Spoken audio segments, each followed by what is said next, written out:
రావణుడు అపహరించిన సీత అసలు సీత కాదంటే నమ్ముతారా? చెప్తా చూడండి. రావణుడు సీత దగ్గరకు చేరబోతున్న క్షణంలో సాక్షాత్తు అగ్నిదేవుడు ప్రత్యక్షమయ్యాడట. ఎందుకంటే రావణుడి స్పర్శ అసలు సీతకు తగలకూడదని దేవతలు భావించారని చెబుతారు. అప్పుడు అగ్నిదేవుడు ఒక దివ్యమాయ చేశాడు. అసలు సీతను తన పవిత్ర జ్వాలల్లో దాచిపెట్టి ఆమె స్థానంలో మాయాసీత లేదా ఛాయాసీతను ఉంచాడట. ఆ ఛాయాసీత రూపంలో, స్వరంలో, భావాల్లో అసలు సీతలాగే ఉంటుంది.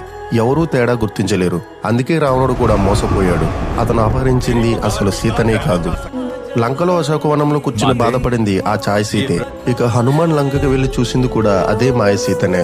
అయితే అసలు సీత మాత్రం అగ్నిదేవుడు రక్షణలో సురక్షితంగా ఉందని ఈ కథ చెబుతుంది. రామరావణ యుద్ధం ముగిసింది. రావణుడు పడిపోయాడు. అందరూ అనుకున్నారు ఇప్పుడు సీత రాముడిని కలుస్తుందని. కానీ అప్పుడే ఒక షాకింగ్ సంఘటన జరిగింది. రాముడు సీతను అగ్నిలో ప్రవేశించమన్నాడు. చాలా మంది దీన్ని అగ్ని పరీక్షగా భావిస్తారు.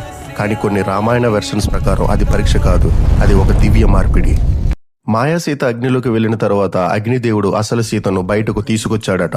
అప్పుడు అగ్నిదేవుడు రాముడితో ఇలా అన్నాడని కథ చెబుతుంది. ఇది నీ అసలు సీత, నేను ఆమెను కాపాడాను అని. ఫైనల్ గా చెప్పేది ఏంటంటే, రావణుడు జీవితాంతం కోరుకున్న సీత ఎప్పుడూ అతని చేతుల్లోనే లేదు. అతను గెలిచానని అనుకున్న ప్రతి క్షణం అది దేవతల మాయ మాత్రమే.